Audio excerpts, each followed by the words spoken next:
Looks like being an Oasis gig, Ronnie. I've never been to one and never would go to one, but there we are. No, well, they're getting a lot of coverage, aren't they? So, yeah. Welcome, everyone. This is Still Alive. And remarkably, we're still here. And thanks for tuning in. We've got a few early people. Michael said, for goodness sake, how can this be? We are contravening all known laws of physics, biology, and chemistry. So that's us. He probably thinks we've come back from the dead. We've been away so long. Yeah, come back from the morgue. Yeah, and this is very up to date with what's going on in London, Ronnie. How long before this channel is prescribed by the Home Office? Well, you never know. I think they'd probably like to, or some of them there would like to, wouldn't they? Yeah, well, I speculated it might be 2 minutes, so we better get going. Depends what we say, doesn't it? I suppose we say anything that contravenes any new regulation they brought in. Yeah, in terms of, I had a message from StreamYard saying that they're having trouble connecting with Facebook. So if you normally watch Facebook, it won't be working. I did put something on my YouTube saying, you know, if you can't tune in, then you might have to be on my YouTube channel. But they did say that it might work anyway. It's just that they weren't sure, right? But the best interactive chat is always on there anyway. And as usual, we don't charge for, you know, we don't do super chats or all that capitalist stuff. So feel free to chat away, and anything relevant will be put on the screen free of charge, as it were. So there you go. So Ronnie, we really are still alive, right? We are, despite being away for some time. We're still here. Great. Well, here we go then.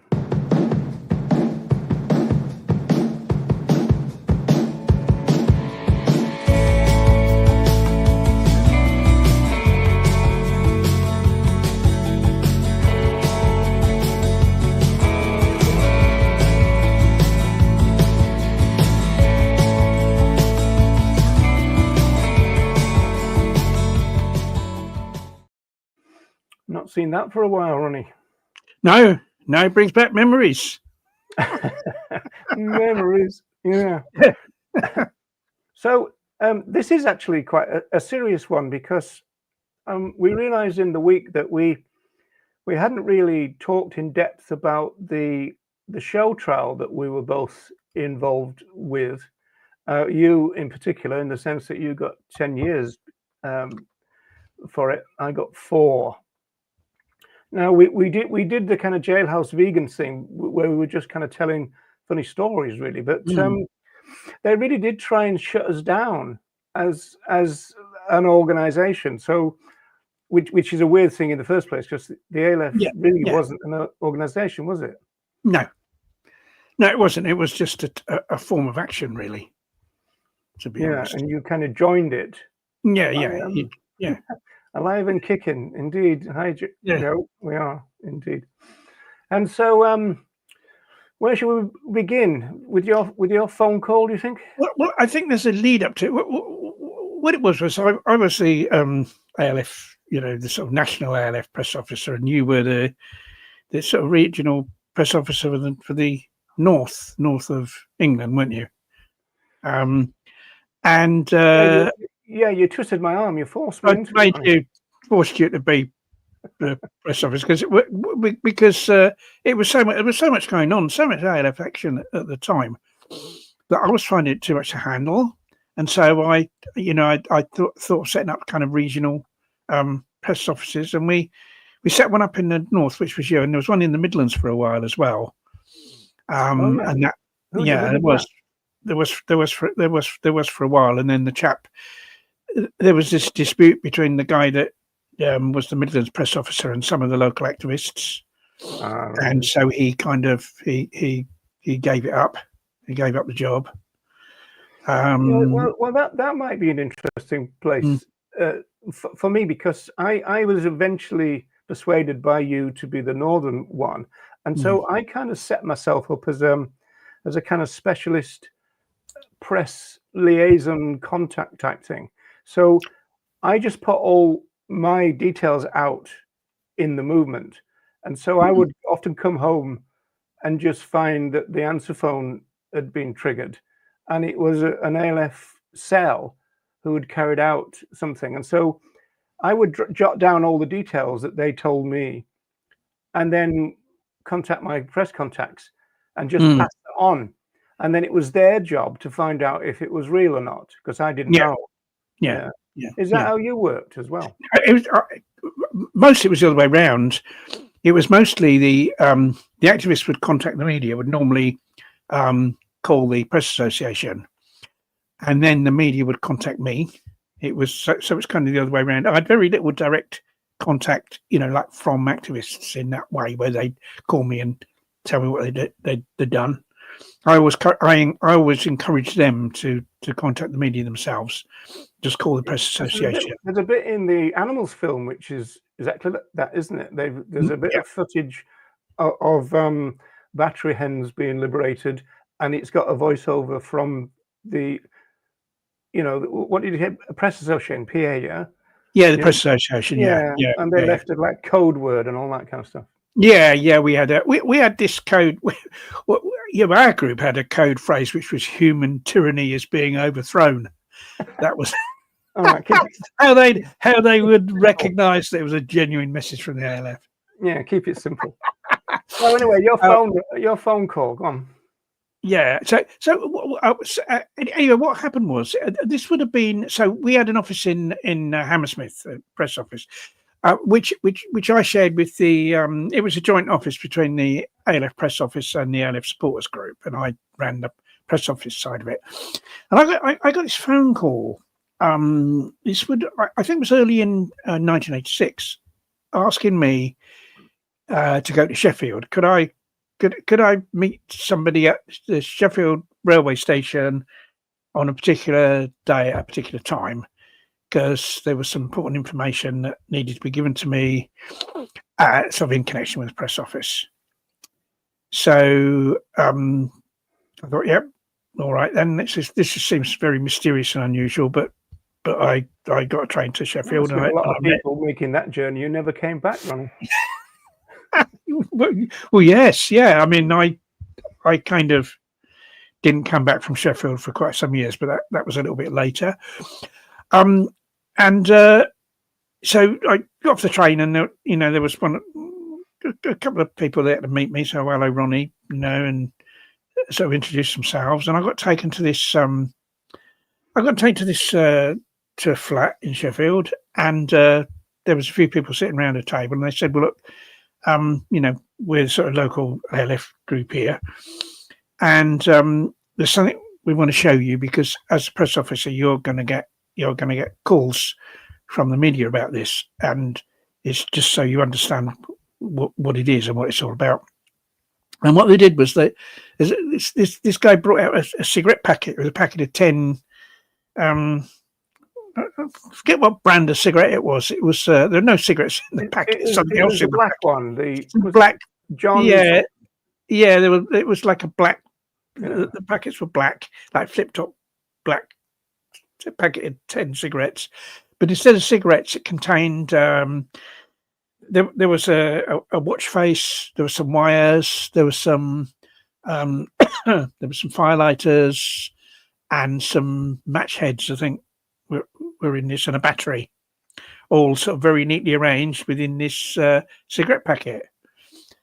I said, what we're going to do is start this campaign of putting these in department stores that sell fur coats, and the idea is to the idea would be to really cause damage to the stores by water, because the plan was that these devices would start a small fire, and that would set off the sprinkler devices, and so there'd be loads of water cascading down inside these stores, and it would cause a massive amount of water damage. That was the idea, is to cause damage by water, not by fire. and they said that it would be better to put the devices not in the fur department but in the furniture department, because it's more likely to. Because I know there's flame retardant furniture now, isn't there? Maybe that didn't exist in those days. So I'm not sure. No, I think it did, but that's what made them smoke, which set off the sprinklers. You're probably right, because it would still. So it didn't catch a light. It just it would just be smoke rather than fire. Yeah, that's it, yeah. So that was the plan. And they said, we're telling you this because once this campaign starts, you're going to get contacted by the media, and just so you know what it's all about. So I said, yeah, okay, fine. And then they kind of took me back to the station. I got the train back to London, and I didn't hear anything for a while. And then there was news of an attack on a department store called Rackham's, actually in Sheffield. Yeah, they went and did the one in their own place, on their own doorstep, and that was a big mistake, you could say, because it was Rackham's in Sheffield, and there'd been hundreds of thousands of pounds worth of water damage. I mean, it all went according to plan. The device set the sprinkler system off, and loads of water cascaded through the store, and it caused hundreds of thousands of pounds worth of damage. And the store was closed for quite some while, you see. So the next I heard was that a number of people had been arrested in Sheffield, and I think were charged with conspiracy, I think to cause arson, criminal damage, stuff like that, and remanded in custody. And I remember thinking to myself that this was that they made a huge mistake of actually targeting a store in their own city. So that, that was concerning. But I didn't didn't really think that I'd be pulled into it. But then and I think this was in the February, perhaps early February, when these people were arrested. But then in the March, I was arrested. I was living in a bedsitter that was just, sort of just up the road from our office, and the police came there kind of early one morning and arrested me, and then they took me to the office, searched the office, took a load of stuff away. I got taken up to Sheffield, questioned by the police. I didn't make any comment. And then I think I got charged with conspiracy to cause criminal damage and remanded in custody. And I was sent to Hull prison, where the other people were, or certainly the male, because I think there were four or five men and two or three women arrested, and obviously I don't know where the women went, but the men went to Hull prison on remand, and that's where I went as well. And then a bit later, you ended up there as well, didn't you? Yeah. Well, let's not jump ahead. It's really funny because I found a couple of things I've never seen before. I was looking the last few days, so I've got some things to illustrate your story from. So this is from what was it called? ALF on Trial. It's a document which is on the Internet Archive site. And then we've got a weird police thing coming up later. But this is where you're talking about the incendiaries, because if you remember any of the press, you can guaranteed they talk about bombs, don't they? Yeah, but they weren't bombs. There was no explosion. It was just a design. No, that's exactly what I mean. So although they were to do the job that you've described, which was to create smoke and then water, they always talked about fire bombs. Yeah. They weren't. Yeah. They weren't. It was just to start a small fire. There's no explosive involved. Because you say at the bottom of that one there in the middle, the deluge of water causes far more damage than any fire, which is probably true in a department store. It could be, depends if the fire went, how quickly the fire would, how long the fire would burn for. But yeah, certainly the thinking behind it and what the activists told me was the idea was to cause water damage, because they didn't expect there'd be any big fires. They expected the fire, the there'd be smoke, and whatever small fire that there was would be put out by the sprinklers. Yeah, that was the idea. Yeah. The bit on the right there, that's from the actual report, rather than the press. So in actual fact, the devices were simple smoke bombs, although even bomb is an inaccurate and emotive word. They weren't really smoke bombs. They were devices designed to create a small fire that would generate smoke, basically. Yeah, it says here they describe this combination of match heads, firelighters, and nail varnish inside a cigarette packet, designed to make a lot of smoke rather than start a fire.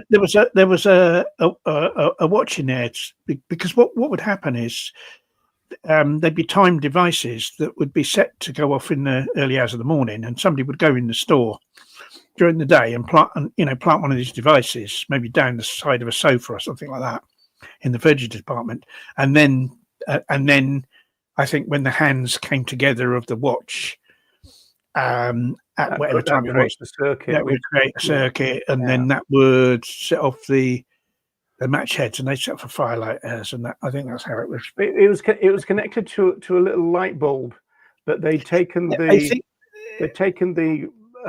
glass off. Yeah, so there's a filament. That's what created the heat. The heat. Then I thought it was quite ingenious, really. It was kind of DIY. It was very clever. And what amazed me was how compact it was. How it was able to fit in this very small packet of very small cigarette packet. So yeah, a small little thing. So we all ended up on remand. So let me bring this this thing in just to guide us a little bit. So this is just general press coverage, and it says here, I know it's going to be possibly difficult for people to read. Deputy High Court Judge Sir Frederick Lawton, more of which later, has just sentenced an Animal Liberation Front activist or 10 Animal Liberation Front activists to 28 years in prison.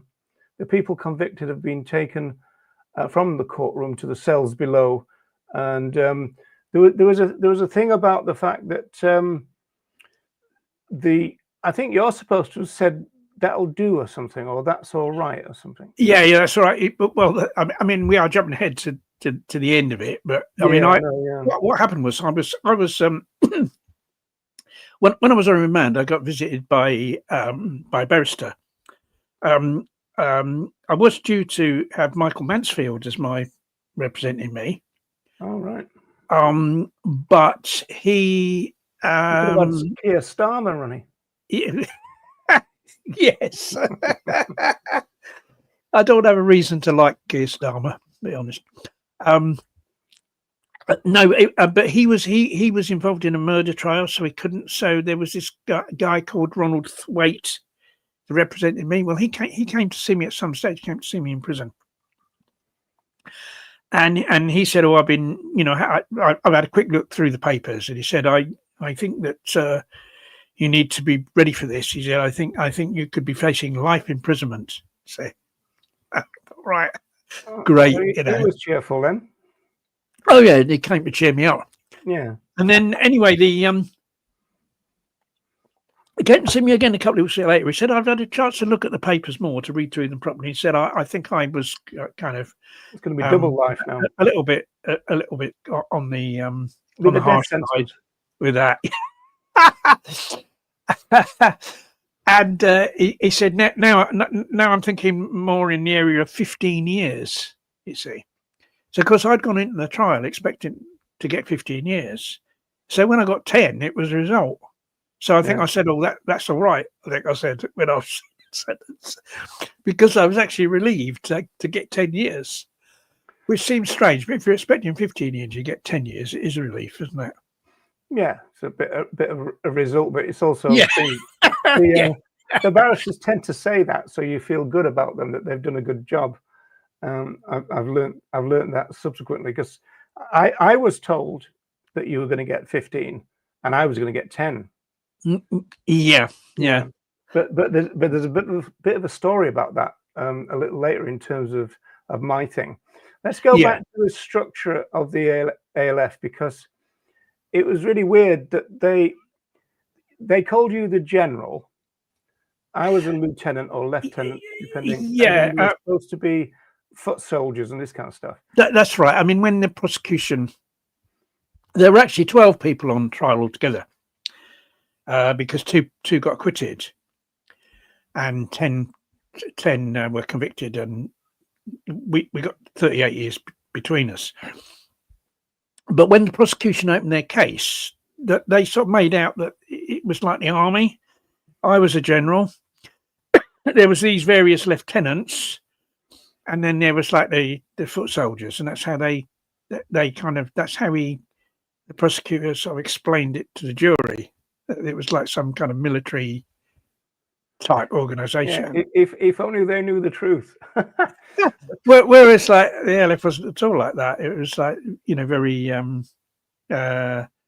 it was a, you know, there was no leadership, certainly not at a national or international level. There's no leadership at all, and so it was autonomous cells of people that did the action. So, you know, nobody was the general, nobody was the lieutenant. It wasn't like that.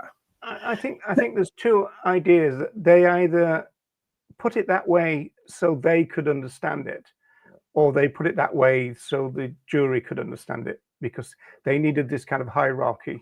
Yeah, either they genuinely thought that there was this hierarchy and people had ranks, or people had, you know. And it also was a conspiracy trial, Ronnie. So they had to connect you to the foot soldiers as well. So, you know, they had to do it that way. Otherwise, the conspiracy wouldn't work. No. And the reason I was arrested was because what happened was, of course, because they'd carried out this attack in Sheffield, the Sheffield police started looking into it. Of course, they didn't know it. They didn't know at first that the group that attacked the store in Sheffield was from Sheffield, but I think they kind of, you know, went on a hunch, or you know, thought to themselves, well, let's first of all investigate animal rights activists in Sheffield, and they, you know, they kept surveillance on local meetings, you know, animal rights meetings and stuff like that. And they kind of became suspicious of one group of people whom they kind of followed, and they kind of realised that this group of people were having a meeting in a flat. It was the same flat where I'd gone to meet with them, and this flat was a first floor flat, and what they did was they put a listening device up through the ceiling of a ground floor flat. Yeah, but they moved the family below out, didn't they? I don't know. I mean, obviously they did. There was a family down below. They moved them out, put them into a hotel, in order to put this listening device. Right. Yeah. It became a technicality of the court case. Yeah, and of course they recorded what was being said, and there was a meeting at which they were talking about, you know, putting together these incendiary devices. And my name was mentioned in a jokey way. So, Ronnie Lee would laugh if he knew what we were doing, or something like that. My name was mentioned. I mean, my name wasn't mentioned in any context of me being involved with it, but it was mentioned in a kind of jokey way. And I think because my name was mentioned in that conversation, that's why the police came and arrested me. And they arrested Vivian Smith as well, who shared the office with me. She edited the ALF supporters group newsletter and shared an office with me, and they arrested her as well. And they later made out that she was my lieutenant. So she was my lieutenant. There are other people that were lieutenants, weren't there, as well, or whatever, you know. So that's how they tried to construe it. But whether they really believed that, or whether they just kind of created this hierarchy for the jury as a way of presenting it to the jury, I don't know. No. Well, there's an interesting story about the listening device. I think it was called a Spider.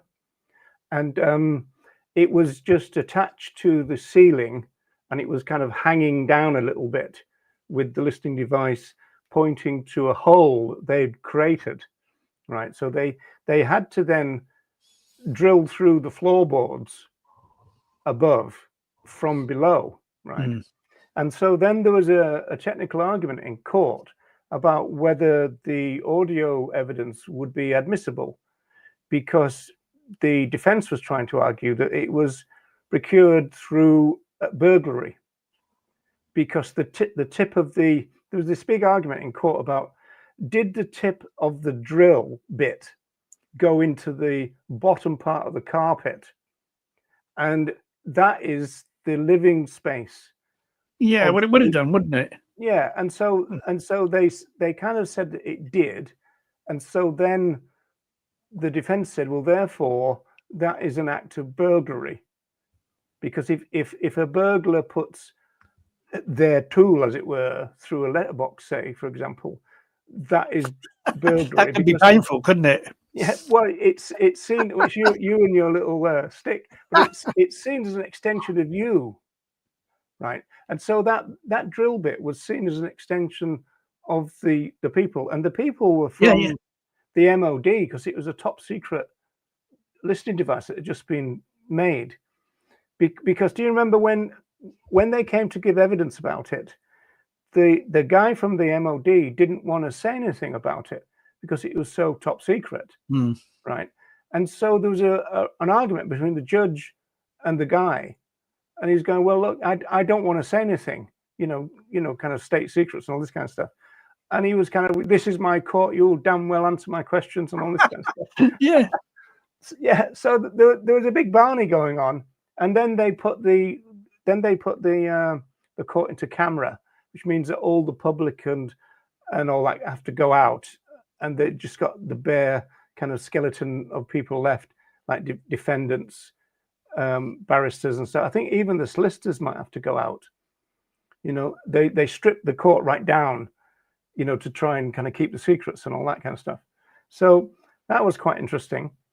Let me bring this back. This must have been the last thing I said as the Northern press officer, Ronnie. It says, in an interview with the Observer on the eve of jumping bail and absconding, Roger Yates, convicted of conspiracy to incite criminal damage and cause criminal damage, which wasn't true, attempted to justify the ALF's terror campaign against department stores such as Selfridges and Debenhams. It's a threat, but it's not terrorism, he says. The campaign is effective because it strikes at the heart of animal exploitation. Like that line, Ronnie. He said, if people have no hearts to break, then they can always break them through their profits, continued Yates. Blah, blah, blah, blah. So that was the last thing I spoke to the press as the Northern press officer, because apparently that was the day before I kind of skipped bail. So it must have been a busy time for me at the time. It must have been. You kept on working right until the end. I know. God, what a hero, or what? Yeah. But you were given bail. You see, the thing is, I didn't get bail at all. I remained in prison. It was so hard to leave you there, Ronnie. I know. It broke my heart. It did. But because we did share a cell for a while, didn't we? And yeah. Well, yes, indeed. Yeah. But no, I was on remand in Hull, and then I got moved to nearer to the time of the trial. I got moved to Leeds, to Armley in Leeds. Well, we all did, because the other four guys, was it 4 or 3? Because there was Brendan McNally as well, but I think didn't Brendan get bail as well? I think Brendan got bail. But the 3 guys. It's so weird, really, because it ended up being that they focused on you as being the real kind of mafia, kind of the boss, bad guy, the boss. Yeah. So everything that anybody did, it looked bad on you. That's how they worked it, isn't it? Well, the ones that were alleged to have directly carried out the actions, certainly the 3 guys didn't get bail. and I didn't get bail. But the other people, where the evidence wasn't so clear as to whether they've directly done anything, like yourself, for instance, and Brendan and Viv, I think, they got bail. But I didn't, so they must have thought that I was some kind of dangerous guy. Because in one of my bail applications at the magistrates, the prosecution barrister actually did describe me as a very dangerous man. He looked at me. I remember he came up to me and he said he was going on, Mr. Lee this, Mr. Lee that, and then he came up to me and he said, and what is more, your worship in it, magistrate. What is more, your worship is a very dangerous man. And he came right up to me and I just put my finger up his face like that. But didn't get bail. Just to prove the point. But this just prove the point. this fits nicely with this slide, really, because this is talking about the opening statement of the prosecution, right? And their job really is to paint as dark a picture as possible of what's going on. So you've got this thing, an orgy of destruction, several butchers' shops, a fishing tackle shop. Yeah, because the trial wasn't about laboratory, and all this kind of stuff. Even travel agent shops. Yeah, because although the main aspect of the trial was the incendiary devices, they kind of brought everything into it. All the ALF actions, didn't they? They brought all that in. Yeah, you see the bit at the bottom. It says attacked by a group of masked men and women carrying hammers, crossbows, and acid. So I don't know where that was. I mean, that's the opening statement. You see, the idea is to shock the jury. Yeah. Oh, yes, absolutely. Yeah. I mean, and I don't know. Maybe it would, because that is quite a thing to hear, isn't it? Yes. Yes, because these are ordinary people that never dangerous kind of people. Yeah, the jury are just ordinary people that have never done anything exciting, aren't they? Probably. So they are going to think that's really big thing. It's more to the fact that they're supposed to be, in law, they're supposed to be legal virgins, is the phrase that is used. So they're not supposed to have any convictions against them and all that. Oh no, I don't think they don't really know the legal kind of things, apart from what they see on the telly and that kind of stuff, or in films. Yeah. So they're supposed to be kind of this idea of kind of innocence, as it were. So Ronnie, are you ready for a shock? Yeah, go ahead. Oh dear, yeah. And this is Fred, or Sir Frederick Lawton, wasn't he? Sir Frederick Lawton, yeah. He was the judge in our case, and what happened? He rose to the in his younger days. He'd been a member. He was a Nazi.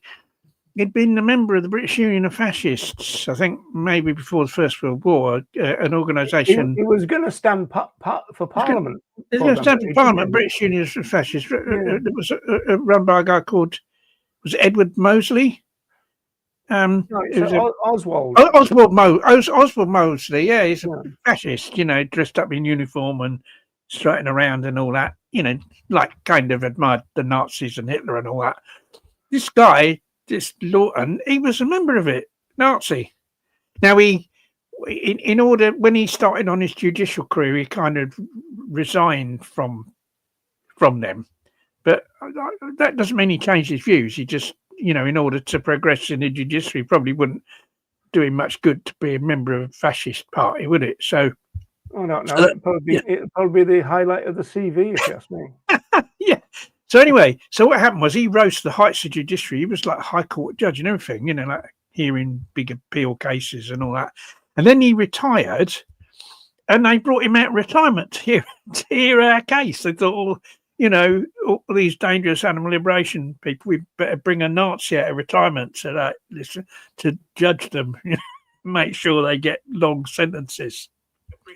So that's what happened. He heard another few cases as well as ours, but it was really because he got brought out specifically for our case, this guy.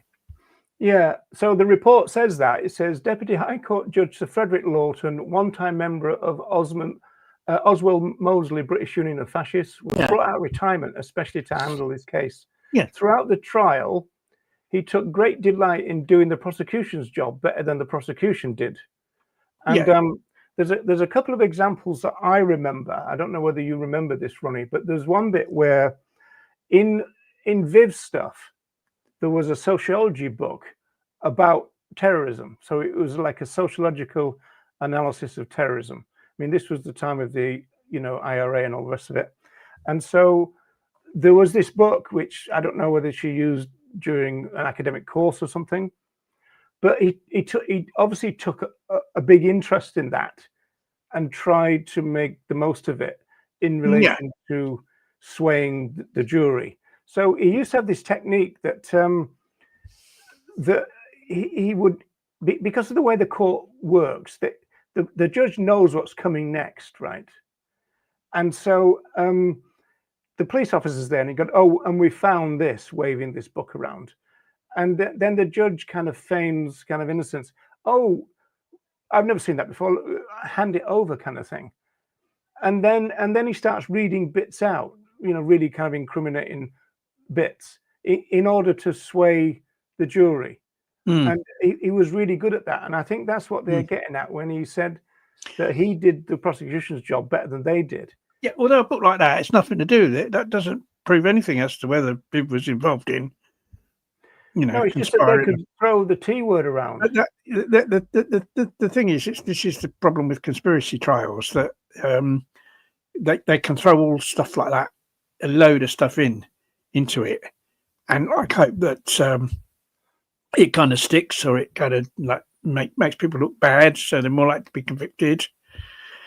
And that's the problem. There was lots of stuff like that. Yeah, he did one gaffe. I remember he did one gaffe because it was a working class jury in Sheffield, and but he didn't know what firelighters were. So when the prosecution were describing what the incendiaries were, and the fact that the main component of it was 2 firelighters, he didn't know what it meant. And so he kind of goes, "Oh, so what's these firelighters then?" And so the barrister had to explain, and he goes, "Oh, well, in my bachelor flat in Chelsea, we don't have those," kind of thing. And of course, he probably had. The servant would have used those to light his fire. Well, even so, I could see that he kind of pissed off the working class jury by that comment. But really, to be honest, I think that was about the only mistake he made, really. So, and plus he was guarded by armed guards, wasn't he? There was these 2 guys, wasn't there, in suits sitting either side of him. Was that right? Do I remember that right? He arrived in a bulletproof car. In a bulletproof car, yeah. And I remember one of these guys sitting next to him. His jacket fell open, and there was a gun. There was a gun strapped around him. He had a gun, and I think they both had guns. Well, there's no point in having a armed guard if they haven't got guns on it. So if we made as if we were going to make a move towards the judge, we'd have just been shot, wouldn't we? Yeah, well, that would have made this story more interesting. You should have done it. Yeah. Yeah. So, but again, can you think of the effect on the jury? They're reading the paper, and the judge is arriving in a armed car. He's got an armor-plated car. He's got 2 armed guards who stood there, like Roman centurions. It gives this impression that we were very, very dangerous. It was all done to make us out to be, like real bad, dangerous terrorists, wasn't it? So I gave you a warning about Sir Frederick Lawton, but I'm going to give the audience a warning about the next slide, which is this. Oh yeah, this is. They probably chose the sort of the photo of me that because this is a photo that of me that appeared in a lot of the newspaper reports afterwards, isn't it? Yeah. The one on the left is the Star, and it says Ronald Lee, a fanatic, says Judge. Yeah, and then the Observer in the middle, Lee the General. Yeah, and then the Guardian on the right, Ronald Lee, fanatic behind the campaign. Yeah. But you see, you see, normally they use a mugshot, don't they? That's been taken in the police station, on these things. But that photo was taken quite some years before, because this would have been now in 1987, wouldn't it? Yeah. And that photo was taken at least 5 years before that. And it's kind of the reason why. It's an interesting story as to the reason why my face is swollen in that photo. It appears more in the one on the. I think it's all the same photo, isn't it? Kind of cropped. It's just been treated differently. Treated differently. One on the left-hand side. What happened? How that happened was I was with my girlfriend at the time. We'd gone to a pub in North London to watch a comedy show, and interestingly enough, it was like a comedy show for up-and-coming comedians. And interestingly enough, two of the comedians that were performing were Dawn French and Jennifer Saunders, and it was before they became famous.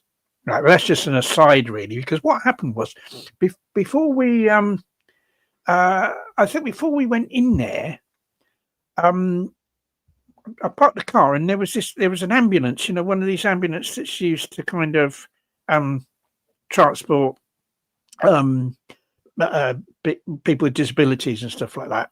And it was parked at the side of the road, and there was two drunk guys, kicking the ambulance and trying to break the windows. And I went up to them and said, "Hey, what are you doing?" Told them to stop and all that.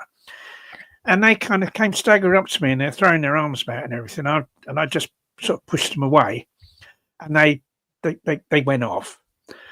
And we went in we went into the pub, or we were going in the pub, and I noticed I felt something wet on my cheek, and my face had been slashed. What they'd done is they broke the bottle and slashed my face with the bottle, and I didn't even feel it when they'd done it. I heard this bang, and I didn't realise what, but that must have been what happened. I didn't feel a thing, and I had this big slash on my face, and so I, ended up being taken to hospital and had loads of stitches and stuff.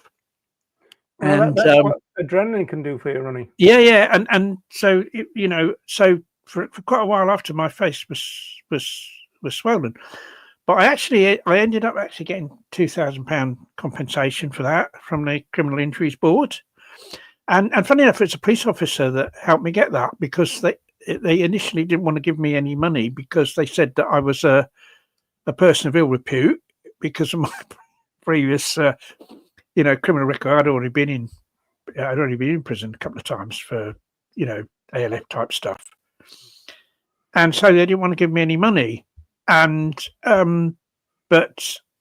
they refused. And then I appealed, and this police officer spoke up for me and said, "No, it doesn't matter about this guy's previous record. He tried to prevent these guys damaging the ambulance." You were a have a go hero, right? So yeah, kind of. Yes, I got £2,000.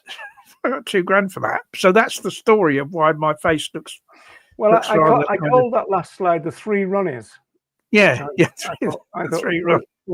Yeah. But, going back to being slashed and not feeling it, it's a really interesting vegan point, that, because this thing about nature being red in tooth and claw and all that, and people often claim, oh, it's much better to kill them in a slaughterhouse and all this kind of stuff, where they don't feel anything and all the rest of it. But the problem there is that they take them into slaughterhouses and they try and do it quite quietly, although it often doesn't work, in order not to kick in with the adrenaline. Whereas in the free living situation, if they're being chased down by a predator, they get flooded with adrenaline, so it doesn't look as bad as it looks on the screen. No. I mean, I was amazed that I didn't feel anything, because it was a really bad cut. It really was, and I didn't feel a thing. I just felt the wet. I thought, what's that? And it was blood. Yeah, when I was a kid in a council estate, I got a new bike and we were going around, and there was these two guys talking, over the fence kind of thing, and one of them was gardening, and he was leaning on his fork, right, and then he looked down and he'd put his fork through his foot, but he hadn't felt it. dear. And Yeah. it No. wasn't until he tried to move his foot that he realised that which was pretty good. But there's no photos. There's no photos of you, Roger. I think there must have been some photos of you somewhere. Oh, I don't know, Ronnie. I really don't know. Right. They probably were. So this one is interesting. Because this is because there's a few bits that in this kind of latest bit of research that I didn't kind of know. Now, obviously, I knew that you obviously got the biggest sentence, and so you were 35 at the time, Ronnie. Says here. Yes. I'm a mere youth. Said so. So Frederick Lawton said Lee was a fanatic and a dangerous criminal who used terror to further his ideas or ideals. Yeah. Yes. So, and then the thing on the larger thing is weird, because I jumped bail and went on the run, as they called it. And in fact, I had this weird thing. I was working at an organic, wasn't a veganic, but it was an organic farm. And when the sentence came over on the television, the owners kind of stuck their head out of the kind of farmhouse door and said, "Roger, your sentence is on the telly." And so I ran in to see what I'd got, kind of thing. And they were saying, well, one defendant who wasn't there was Roger Yates, and he's been sentenced to 4 years in his absence, right? And I was a little bit like you. I was thinking, wow, blimey, that's a lot better than 10. Yeah. And so then my immediate thought was, should I immediately go back?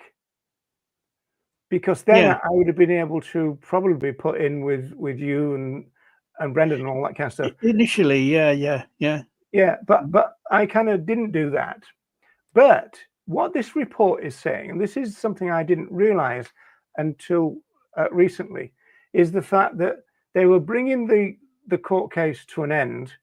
You got sentenced first, so that meant you got taken downstairs. They took the people down as they sentenced them. As they got sentenced, they get taken down, so you can't watch the show. And then they were just about to finish, and apparently legally, Lawton was just about to bang his gavel and say, right, that's the end of the trial, when somebody said, oh, wait a minute, we haven't done Roger Yates, right? And so he says here that flustered, and in a moment of what we reckon can only be seen as senility, Judge Lawton only gave Yates 4 years for counts 2 and 3. So he just said, 4 years, right? And then the trial ended. Yeah. So if this is true, and I don't know if it was, but if this is true, it means that I got a shorter sentence by going on the run. Because if I'd have been there, and because it says here, I was the only one to be found guilty, along with you, of conspiracy to commit criminal damage. And then this thing about conspiracy to incite others. There were others that pleaded guilty to that, wasn't there? Because but it's the conspiracy to incite others to commit criminal. The conspiracy to incite others. That's a weird thing, because that is that would have been because we were press officers. That's right. And I was the only one to get found guilty on that, along with you. Yeah. And so they're basically saying I'd have probably got 8 or 10 along with you. If it wasn't, I think you could have got longer than 4. So that was a kind of stroke of luck, really, which I didn't kind of realize until recently. That was weird, You wouldn't have got less than 4 by being there, because Viv got 4, didn't she? And I wouldn't. And Brenda less. No, of course not. Yeah. Right, what's next? All right, now this is the bit. This is an interesting one now, where the judge was criticized for the severity of your sentence, Ronnie, and that was because of another case involving a serious sexual assault, right? Yes, yeah. I think And he so gave a guy 4 years for rape, didn't he? Because he heard our case and he thought, I'll stay on and hear a couple of other cases. And there was a guy up for rape, and I think, didn't he give him 4 years? Is that guy? I don't know. It doesn't say that. It says a judge was criticised yesterday for sentencing an animal rights activist to 10 years for conspiracy. The sentence, the heaviest in an animal rights case, was passed on Ronnie Lee, spokesman for the Animal Liberation Front, by Deputy High Court Judge Sir Frederick Lawton. Stephen Norris, the Conservative MP, so a Tory MP for Oxford East, said last night, sentencing at this moment seems to suggest that a woman's body is less valuable than property. But I mean, like, people on the left have always been saying that the judiciary are there to protect property, not people, right? And now you've got a Tory MP saying it. Less valuable than property, or the right of experimental mink farmers to live in peace. I don't dispute that there was a conspiracy, and I don't believe anyone is justified in taking the law into their own hands. But the pattern of sentencing reflects a curious set of values. Yes, So that was pretty interesting, wasn't it? Yes. I mean, I did appeal against the sentence, but it got rejected. Yeah, well, you haven't got a very appealing face, Ronnie. So. No. No, especially if they showed those pictures that you just put up. And now the next thing is something that you might know that I didn't know until I put this together. It says this is later. It says a demonstration of ALF effectiveness was carried out last weekend. So we'd have been in prison at this time. And 11 incendiary devices were left in an abattoir, slaughterhouse. Yeah. 4 activated and caused damage to buildings and a lorry. Now, because I thought the incendiary devices were only used against the fur trade. Well, it's whether they'd be the same type of device. Those devices relied on something that would catch fire. So what there would be with that type of incendiary, because there was very little combustible material within the incendiary device. It was very small. There was just a few firelighters, and it was designed to start a small fire, but would then spread to, say, furniture in the furniture department, create a lot of smoke, and set the sprinklers off. So how would it work in a slaughterhouse then, Ronnie? Well, because that's mostly like steel and concrete, isn't it? So yeah, so it wouldn't work. It wouldn't work unless it was used put in vehicles, in the cabs of vehicles or something. Yeah, but it's a lorry, but there's damage to a building as well. I suppose you. Yeah, I don't know. I think there were other types of incendiary devices that kind of were used at other times. I mean, in terms of a general slaughterhouse, if you just kind of picture one, you wouldn't do anything, would you? Because it's just metal, isn't it? Yeah, that's why I thought there wouldn't be anything to. There wouldn't be anything to. Because I remember, I remember even wood. I remember once there was there was this park where they were going to create a mini zoo, and myself and another person went to. They built this wooden structure which was going to be used as like to imprison animals, and we thought, we'll burn this down, and we set fire to it. I think we poured petrol paraffin on it, set fire to it, and of course it looks great, it all goes up. And went back the next day, and there was just a scorch mark on it.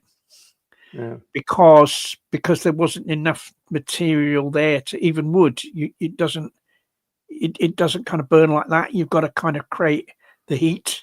Are you saying you went back to the scene of the crime? That's the number one thing not to do. Right? We went. Well, it was in a park, you see, so like anyone could kind of walk through and look at it, if you see what I mean. Because at the time, that was open to the public because they were just kind of building the thing, so it wouldn't necessarily been suspicious someone having a look, because loads of people went there. But that was just an example of like how kind of difficult it can be to set fire to things, So anyway, but an interesting thing, what happened, with these incendiary devices was that somebody produced a pamphlet about how they were made. and it got distributed throughout the animal rights movement. It was turning up in people's mail. All these addresses. I don't know how they were gathered together. Yeah, this is pre-internet, isn't it? It's pre-internet, but people are getting all this information. This information. This is how you make these devices, and so a lot of other people started making them, and they got planted all over the place. They ended up, loads of them all over the country in department stores that had fur departments. Yeah, I know some of them were actually just put in fur shops and just left in the pockets of fur coats. I do remember. Yeah, I think that may have happened as well. Yeah. But there was a few different. I mean, and there was one or two department stores got burnt down, didn't they? Because the sprinkler systems didn't work. Yeah, dingles. Yeah, which wasn't intended. That wasn't the intention of the. But yeah, the dingles. Well, my take on it, right, is the fact that if there was a fire at that place in the daytime when it was full of customers, there could have been quite a lot of people. So in some ways, the ALF probably saved human beings by setting off something in the middle of the night, which proved that their sprinkler system was faulty. Yeah, they hadn't maintained the sprinkler system. It didn't do its job. Yeah. I mean, there was somewhere there was water damage, like at Rackham's as well. But you see, it resulted. It played a major part in the decimation of the fur trade. At the time, and not just that, but other actions that were taken against fur shops, and the windows would be broken, and there'd be other groups that did things like occupying fur shops and stuff like that. And basically, it ended up with there being, the decimation of the retail fur trade. And at the time, and this was like the mid 1980s. At the time, not every department store, but a large number of department stores had fur departments, in cities throughout the UK, and there were your high street fur shops were everywhere. Every town would have one. Cities would normally have a number of them. I mean, I lived in a suburb of London, and there was a fur shop just around the corner from me, just in this little side street. They were everywhere. And sort of fast forward maybe 10 years later, or perhaps 10, 15 years later, and they were almost all gone. All gone. And the only the sale of fur isn't. Fur farms were banned in the UK in the I think it was the early 2000s. I think. But not the selling of fur. Fur can still be imported and sold. But the only place you can kind of go to a fur shop and buy, a high street fur shop now is London, and the only and that's only Harrods, isn't it? Harrods. Well, Harrods is the only department store in the country that sells fur. That's still got a fur department. It's the only one. And the only actual high street fur stores are in London, and just in I think one area of London. That's how much it's been reduced. And I think part of funny enough, part of the success of the ALF, and the two major areas of success were against the fur trade, but also against in terms of the numbers coming down was animal experimentation, where the figures for the number of animal experiments in the UK fell dramatically, during the height of the ALF's campaign against vivisection. And I think the media played a part in this by making the ALF out to be more dangerous than we really were.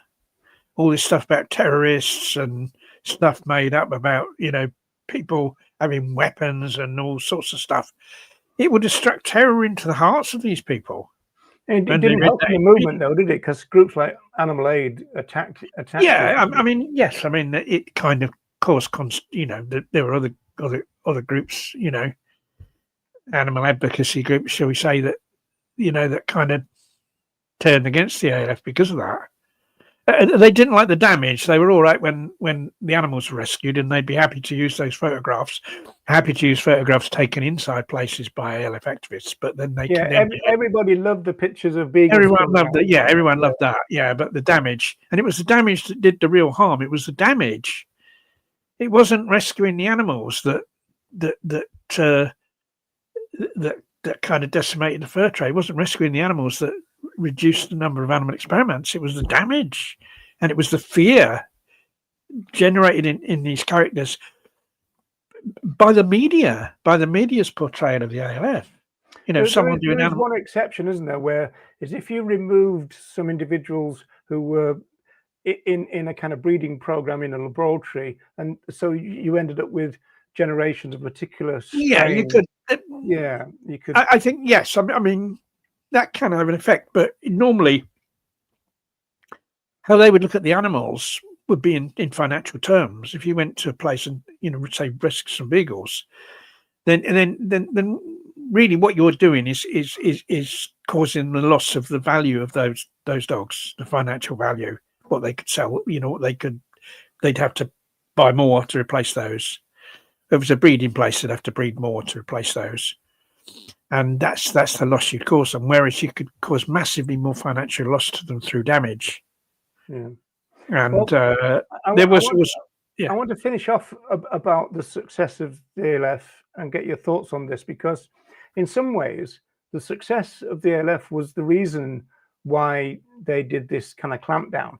And so the Sheffield thing was the first show trial involving the ALF. Your sentence was the longest that had ever been given to anybody by a pretty good stretch at the time, I think. At the time, I mean, there were there's a lot more now.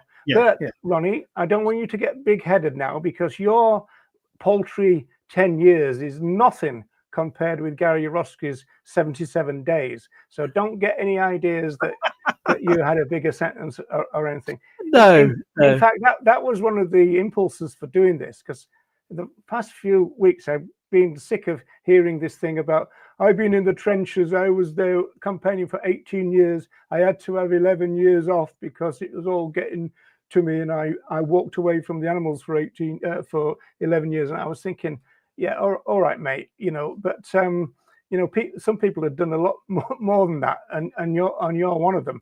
So that was one of the impulses.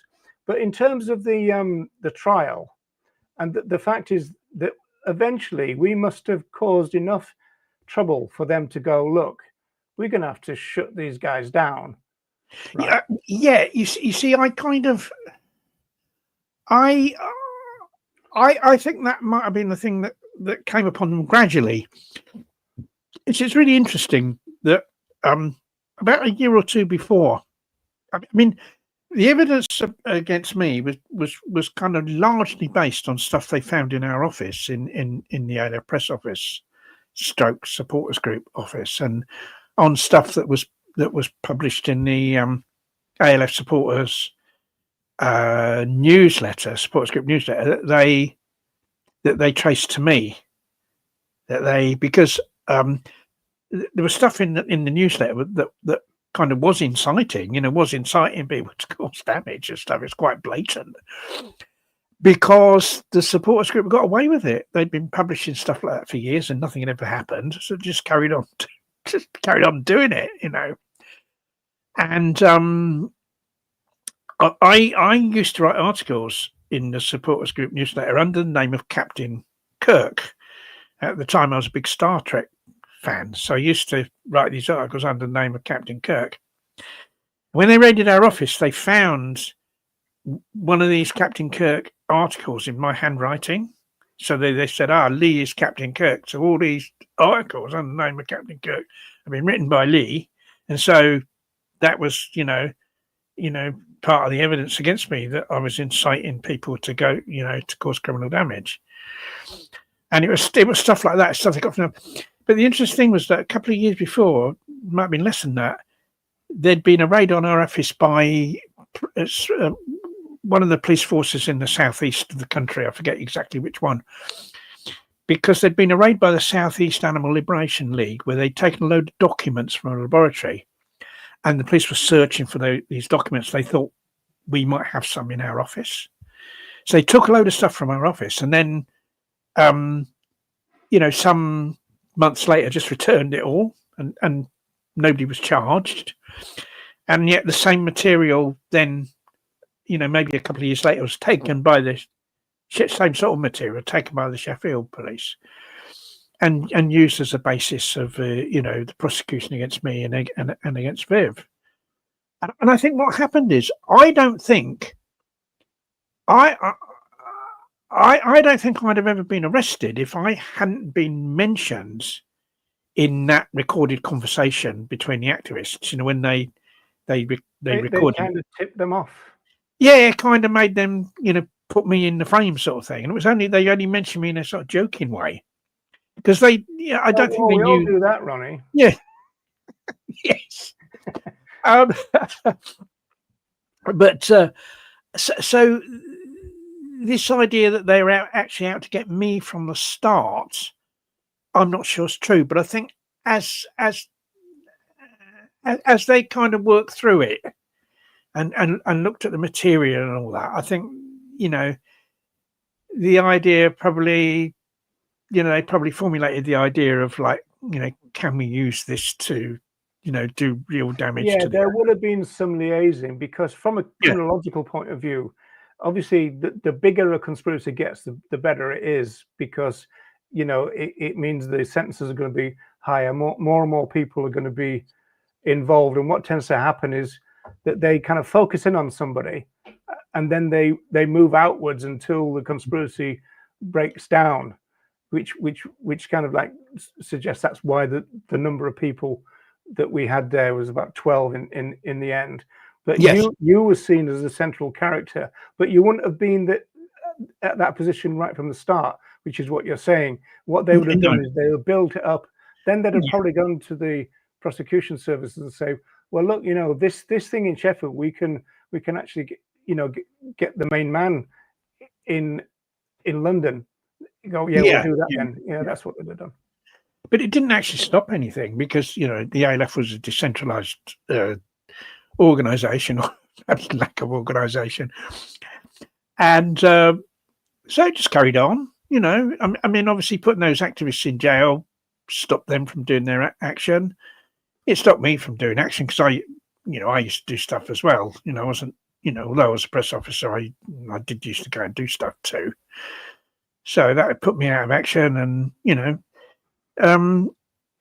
but the ALF continued. The ALF carried on, and the incendiary devices carried on. Because people had been sent this information, and that they made them themselves, and that even that was autonomous. People were doing that autonomously.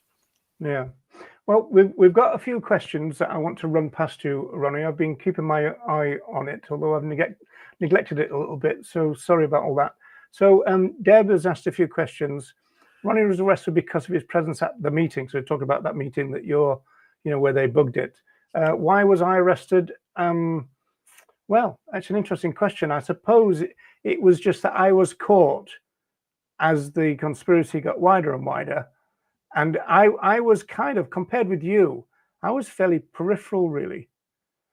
And presumably the size of my sentence that we said it should have been bigger was because of the press thing. See, I think in the end, they wanted to shut us up as a group as much as anything. So they wanted to shut down the press officers, because we were kind of out there explaining to the public via the media why these people were doing what they were doing.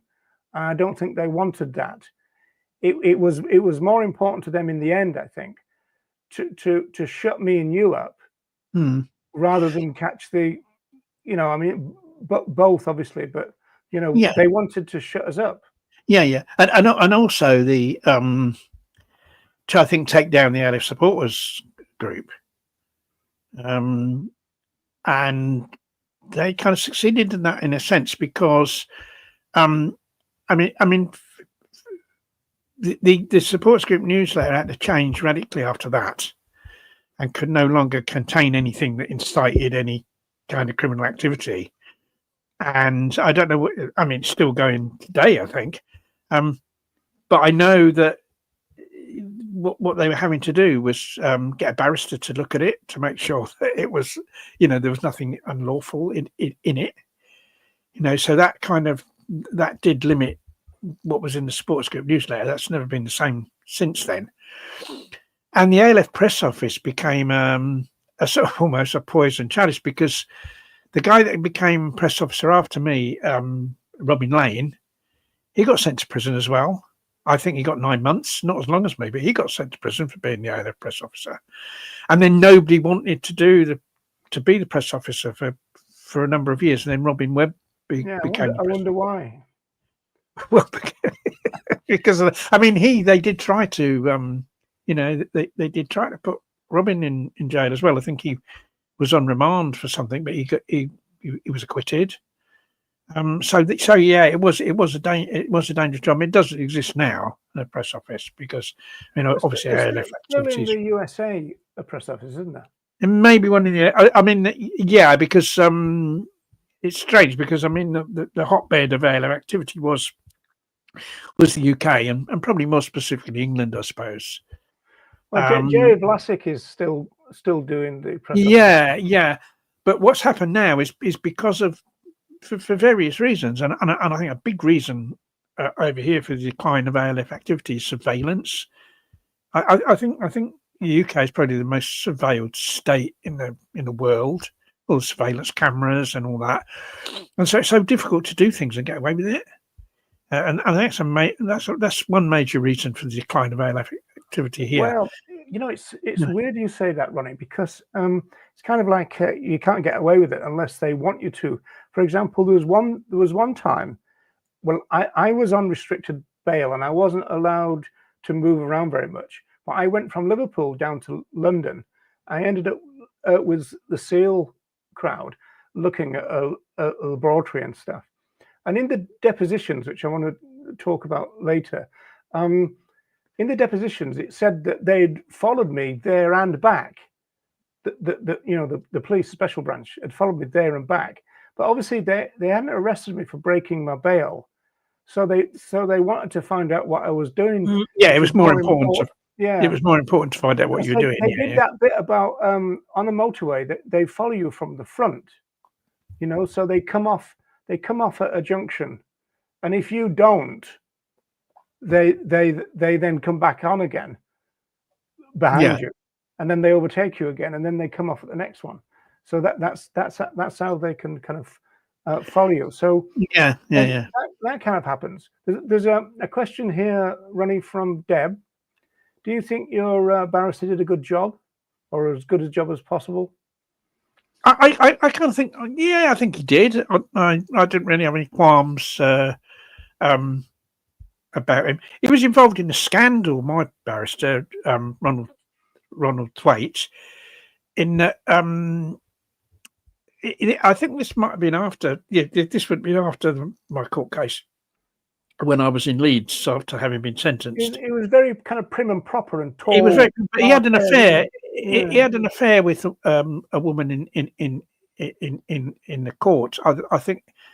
I don't know whether it's a court usher or it was like the one that takes the notes, whatever they call them. He had an affair with this woman, and then the transcriber. Yeah, transcriber, and he broke off the affair. And during don't write this down. Yeah, during the court case, she threw water over him in the court, chucked a load of water over him. It was all in the papers, all a big scandal and all about this guy. So he was.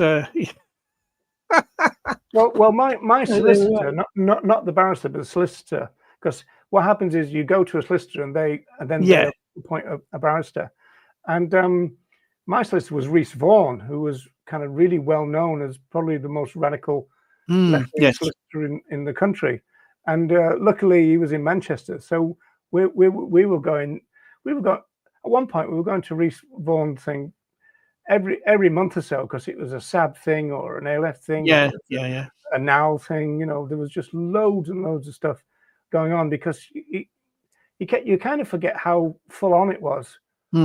Really. Oh, it's completely different. I mean, the movements changed unrecognisably since then, to be quite honest. Yeah, but it's weird though, isn't it? Because we had no internet. It's almost like a weird kind of. It's counterintuitive. You'd think, well, yeah, I think people we've would now got this incredible communication system. I know. People they wonder how the hell do we organise anything, but like we did. I mean, we had the ordinary landline phones, and for like urgent stuff, there was kind of this sort of phone. What were they called? Where one person would phone one person and that person telephone tree. That's right. Yeah. So there'd be that, and then just newsletters and stuff. Just stuff coming through the post, through the mail, and yet there was far more. Yeah, but I think, Ronnie, you know what? My theory, right? See what you think of this. I think that back in the day before the internet, when you made an arrangement with somebody, they kept it because they couldn't just phone you up on the day and go, "Oh no, I'll send you a text and all that." So I think they kept their appointments. Yeah, I mean, I think there's, in terms of sort of lack of numbers these days, I think there's other explanations. I think the huge thing is the lack of young people. When you think of how old we were when we were involved, I mean, at 35, that trial at 35, I was one of the oldest ones around. I was like a granddad at 35. You were totally over the hill at those days. Yeah, because you're talking about really people in their late teens and 20s, or mainly early 20s. Those were the activists. Those are the people that made up the majority of the movement, really. Of activists. And now you get hardly anyone of that age involved in things. If you look at a demonstration today, or it's all older people, you're more likely to have pensioners than have people in their teens and 20s. So that's the bit. It's this lack of younger people that's kind of why we haven't got the numbers now. Actually, you're right. Because Terry brought up, the kind of Palestinian action thing that getting these mass arrests. There's loads of old people in there. Yeah, because the reason is, you see, that it's kind of who can afford to do it. You see, so an older person, right? They probably, they're not working. Their kids have grown up and left home, got their, doing their own thing. They're not paying rent. They've already owned the house. Yeah. So what they've got to lose? Yeah, they've no longer got anything to lose.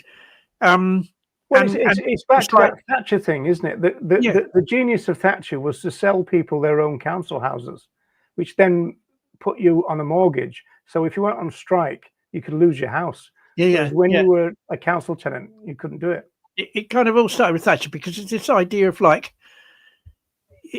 it kind of, she took away from people their sort of social conscience, really, I think, and kind of caused people to just think more about themselves and their own selfish interests rather than the broader interests of society and what was right and wrong in terms of society. Good old neoliberalism, and that's continued ever since. And I think young people have been brought up in that culture. I think the answer to this one, Joe, is that I kind of answered it before. I think is the fact that I think it would be the double jeopardy thing. If he'd have hit his gavel and I'd have still not been sentenced, I don't think they could have done me again, because it's called. Yeah, maybe jeopardy. Not. That's interesting. Yeah, I think it's called double jeopardy. So yeah. There's just a couple of things left now. Not going to really do much with this, but I'd never seen this before. So this is, you can't really see what's going on here. It says special branch. Then the special branch is reporting on the seriousness of kind of what the ALF represented and stuff. And although you can't see much there, the next one is the Met Police. I think are these documents from the inquiry? Because there's an inquiry going on, isn't there, about police infiltration of the of various groups, including animal rights. The date there, 13th of March, 87. Yeah, But these documents been released as a result of that inquiry that's going on into the police infiltration, and where you've got some police that could have been, because I've never seen this before. Yeah, that's where it's come from, and they're releasing all these documents as part of that. Oh, right, okay. So they're mentioning you. I'm not mentioning this at all. But they're talking about what might happen next. What's going to happen. Are the ALF cells going to take retaliatory action and this kind of stuff? And then they were wondering whether the judge would be attacked or something, weren't they? And it's all of that. But apparently, there's 95. Actually gave both his addresses. Actually gave his addresses. Yeah. That's right. He did, and they're referring to that, but they haven't got the addresses in that. Yeah, and so they're thinking. We think what's going to happen is that they're going to get threatening and abusive phone calls, particularly at night. They get hate mail, offensive substances sent by post. That's probably the Sun or something like that. False orders for goods and services for the judge. Yeah, because I don't know whether any of that. We used to do that with the hunters, send them all kinds of stuff. Yeah, from catalogs and that, So, and then Ronnie Lee, Vivian Smith. It's quite weird. They've got this little kind of index. It's quite a list there, Ronnie Lee, Vivian Smith, ALF SG, and British Union of Fascists. So that's what those are the organisations referred to in the document. Yeah. So that's quite a list of things. Because they must have been talking about the judge having been a member of the British Union of Fascists, and because it was mentioned again in that report. They really took. I mean, I don't know who wrote that report, ALF on Trial. Do you know who did that? No. They must have been a target, Ronnie.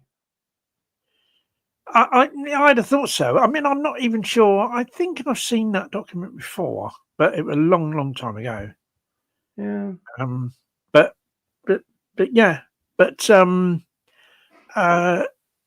It was, and I mean, there was other interests. There's one guy in our trial that they persuaded to go Queen's evidence, and he was going to give evidence against the rest of us. A guy called John Hewson. Yeah. Who was one of the Sheffield group, and but I think in the end he didn't. I don't think in the end he what happened was the other activists in Sheffield, everyone pleaded not guilty at the beginning, and then but he pleaded guilty, and so he wasn't part of the trial. But he was scared, wasn't he? He was, I think the police frightened him, and he was an older. He was an older chap. He was in his 70s, wasn't he? I think he was, and I think his part was he supplied the watches. He used to get the watches, supply the watches for them, and so he. I think they scared the shit out of him. What happened was to jail for the rest of your life. He said, and he said, well, look, if you plead guilty, and then you promise to give evidence against the others, we will give you a lighter sentence, you see. Because everyone was pleading not guilty, including the other activists, ones in Sheffield. And what happened was the trial started off with everyone pleading not guilty, but then at some stage in the trial, they changed their plea and pleaded guilty. Yeah, a few of them, didn't they? Yeah, a few of them did. Yeah, after all so he no longer then needed to give evidence because they pleaded guilty, and I think that's what happened. And I think he pleaded guilty because in the surveillance audio there was evidence of an affair that he was having with one of the women, and he didn't want his wife to find out or something like that. Oh, I didn't know about that. Yeah. I didn't know. Oh, Coronation Street stuff. I didn't know that. I know. I think I read a transcript of the audio, and I can't remember the ALF soap opera. Here's a good question for us, Ronnie. This is from Deb again. Is there an ALF creed that includes no harm to living beings? Mandatory reading for them who said that they were ALF. So it was like an informal policy, wasn't it? It kind of was, yeah. And Can you remember it? It was. I remember 3 bits, but there's different versions of it, right? yeah, there was like it was on what basis could you claim that an action was an ALF action, basically?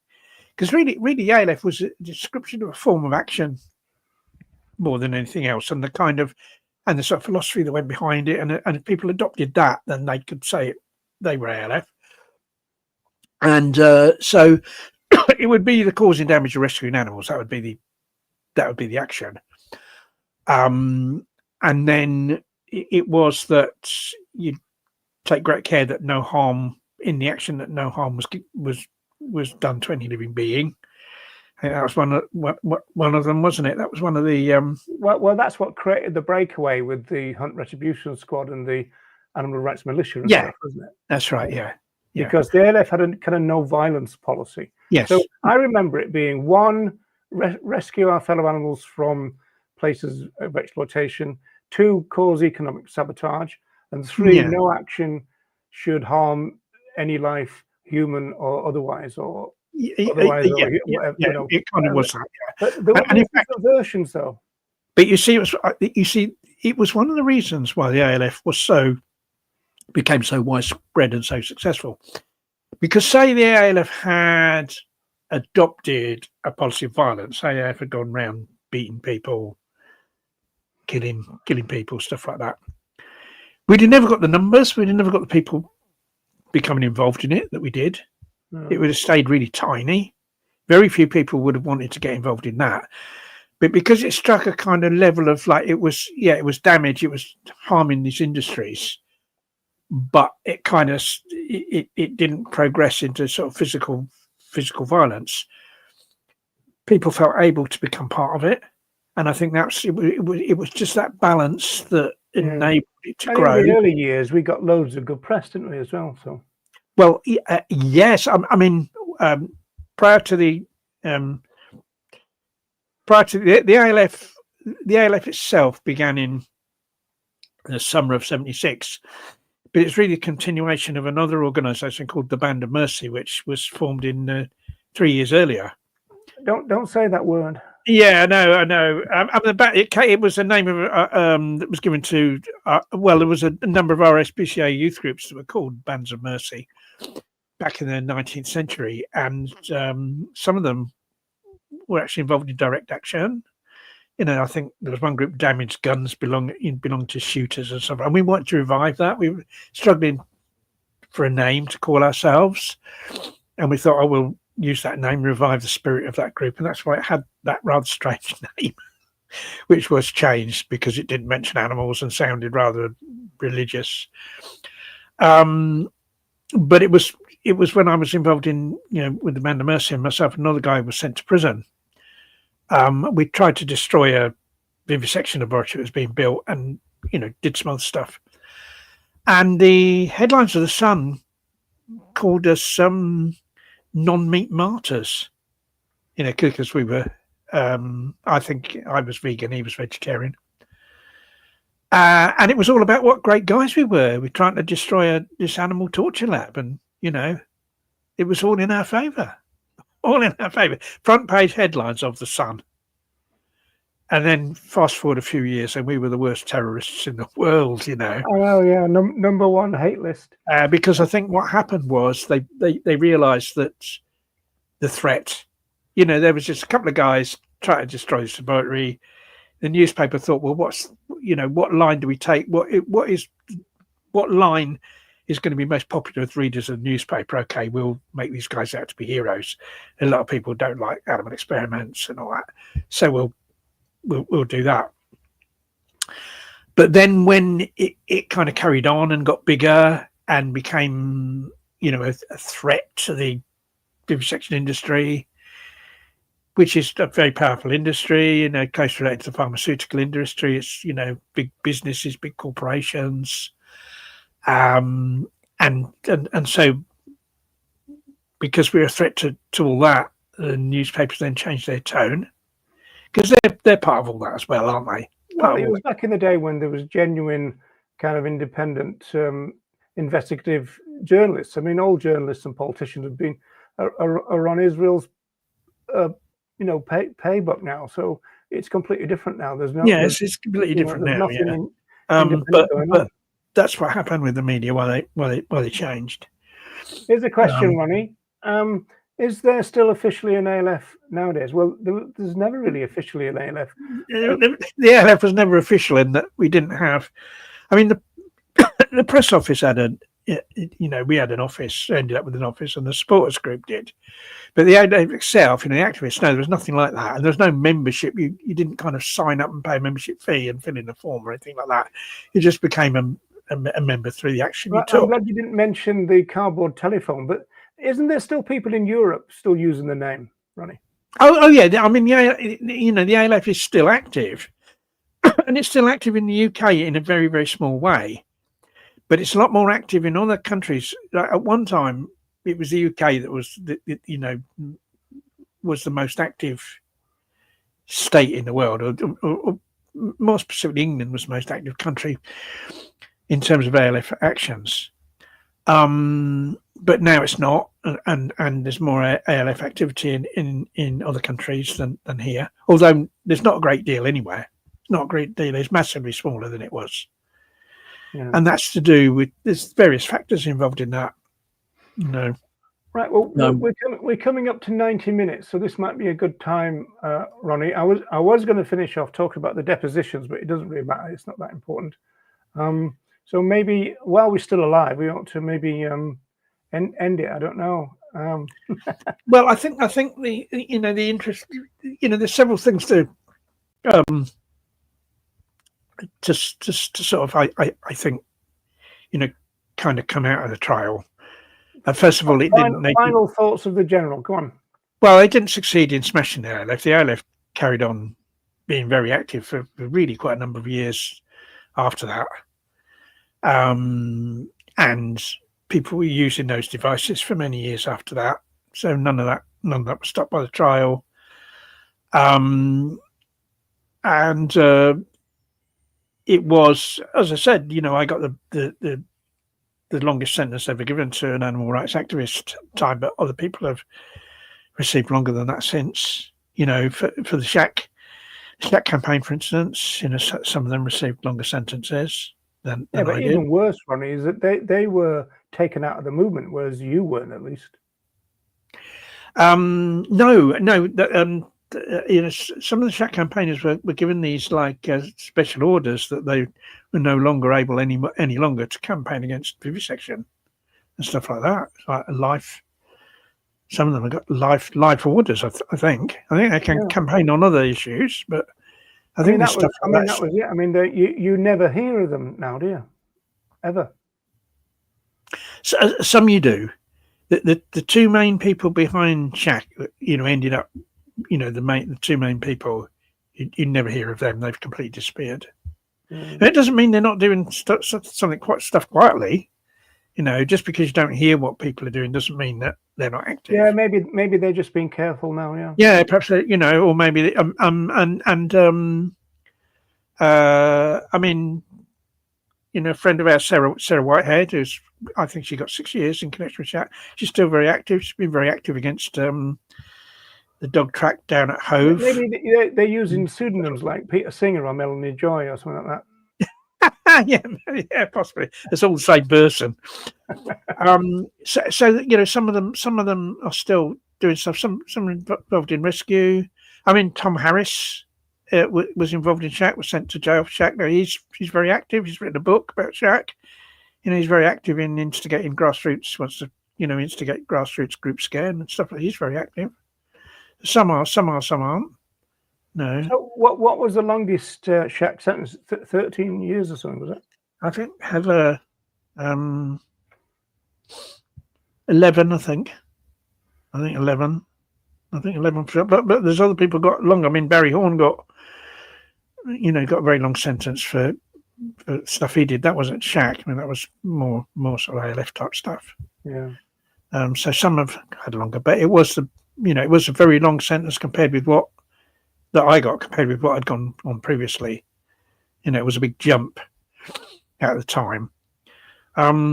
I remember when it was Steve, somebody got 16 months, and it was kind of like the end of the world. We thought at the time. Yeah, it's the Was that Operation Valentine or something like that? Operation Valentine. Yeah. Yeah. Steve Balding. Yeah. Operation Valentine was very strange because it was a mass daytime raid, more along the lines of what the Animal Liberation Leagues used to do, except that it involved damage, which they didn't do. They used to either take animals or take documents. And Steve was like accused of being the organizer of it, which he sort of wasn't really, but he got, that got put on him, and he ended up with 15 months, for that. But yeah, it's it's a long time ago now, isn't it? What is it? I mean, I got out of prison in '92 from that sentence, and how many years ago is that? Is that 30 odd years? Well, we've still got to remember that nobody's had a sentence bigger than 77 days. So that's the main thing to remember. Well, I think the thing is that a lot of people don't know. You see, I think one of the problems is that there's a kind of cut-off between our time and the time of the internet. I think it's personality, Ronnie. I mean, you don't boast about it, whereas some people, they never shut up about it. But I think that's more how things are these days, isn't it? That's a. I mean, you've almost like got the stereotypical kind of English understatement kind of thing. So you tell jokes and anecdotes, but you don't boast about it as though you're the bee's knees and everything. And so I think it's to do with that you was never into self-publicity, and you didn't want fame and money and that kind of stuff. Yeah, but that's much more prevalent within the movement now, isn't it? Where we never did stuff for money, did we? We were all on the dole and we were scratching around and stuff, weren't we? I mean, we were lucky to have any from anywhere. Whereas now, I think people look much more about campaigning for animals as a money making thing, like a career path. That's one of the first things, because of my kind of work at the BYV in '82. What started to ring alarm bells in my mind, because I realized there was a lot of people are in it for a cause, and then I realized there were some people in it for a career, and I've never really totally understood that. I understand some of the arguments. You got to make a living and all that. I understand all of that. But when the job becomes more important than the cause, then there's something wrong. Then, yeah, I mean, I think some people think, well, if I can kind of spend my time campaigning for fellow animals and I can earn money doing that at the same time, then that's an ideal situation, because I don't have to go out and work in some shit ordinary job. If you see what I mean, they're doing something that they feel passionate about and get paid for it at the same time. So I think that is maybe a motivation. But I think the problem is, and we see this with various organisations, that how you make money isn't always what's best, for for the animals that we're campaigning for. In other words, that organisations have to, they've got staff to pay. Sometimes they've got premises to pay for and stuff like that. And so that becomes first priority. And so they've got to, the first thing they've got to do before they can do anything else is bring in enough money to cover all that. I think I've always thought there's a big problem with duplication. When I first started thinking critically about it, there was 5 anti-vivisection groups just in Britain. So there was the BUAV, the NAVs, you had the 2 Scottish ones, and then Animal Aid was doing it. Then you had Uncaged starting as well. And so I was thinking, just think about what. See, again, this was like pre-internet or just on the cusp of it all and everything. And they all had staff. They all had press officers. They all had actual physical officers. They all had sales goods. They all had merchandise. And apart from their logos, they basically all saying the same thing. Total duplication. Loads of waste of money in this movement. Yeah, but although I mean, you could say the same about other movements. Say the same about the environmental movement, all the different environmental groups. Yeah, well, just because they do it doesn't mean it's good for us. No, but it's kind of not just. It's not just sort of kind of confined to, to animal advocacy, is it? That type of thing. I thought Patreon was going to be the solution. I was thinking that people could transfer their money away from the big corporations and give it to the activists that they knew. Say that they were the kind of person who couldn't be an activist or didn't want to be, but there was activists around, or local groups, or outreach things, that they would fund them to a level where they were comfortable but not rich, kind of thing. I thought Patreon would work like that you would have a big, that in a way should be the way that it funds what you want, which is vegan education everywhere and all the time. Patreon should fund that, but it doesn't. It's not. We don't think of the movement in that grassrootsy, communal DIY type thing. You've always got these corporations and leaders and figureheads and all that shite. It's gone more that way, but society's gone more that way as well, hasn't it? Really, and that's the problem. But well, I'm sure we've had this conversation before. We had this discussion loads of times before. But hopefully, I hope it's been interesting for people to learn a bit about the Sheffield trial. Yeah, well, we've kept an audience, and some of them are on Facebook. So there you go. Yeah, that's good. So it's actually gone there. Yeah. But he's dead now. Fred Lawton's dead, so he can't send anyone else to prison now. Thankfully. No. Or no. He can't stand. He can't stand for. Can't be brought back. What they'll do probably the next time there's a load of animal liberation activists get charged with anything, probably dig him up and bring him to court to. Yeah. Bring him out of retirement and death. He'll be propped up at the front, like. Yeah, Fred, we need you again. Yeah, but one really funny incident I remember from the trial is I turned round to look at the public gallery, and there was John Curtin there putting a black handkerchief over his head. Well, so I must have been away there. I don't. It was good to see someone with a rather dark sense of humour there, to be honest. But yeah, I think it's it's in a sense it's kind of the whole of the history of as I said earlier about this kind of watershed where so many people now don't know about things in the past because their history begins like with the internet and with YouTube. There's so stuff that's like before that. Yeah, all right then, Ronnie. But the thing that kind of upsets me, and I don't understand it either, is that it's not only some people don't know, some people don't want to know, and that I don't understand. No, well, whether it's something within humans that they're only interested in, like new things and modern things and what's happening now, I don't know. Well, but I think history is important because it's something we can learn from, and unless we know it, we can't learn from it. And I think that there are a lot of people that haven't learned from the history of the movement and think some of the same mistakes we made are being repeated these days. Well, there are some of the very younger members saying with a straight face that they think Earthling Ed started the movement.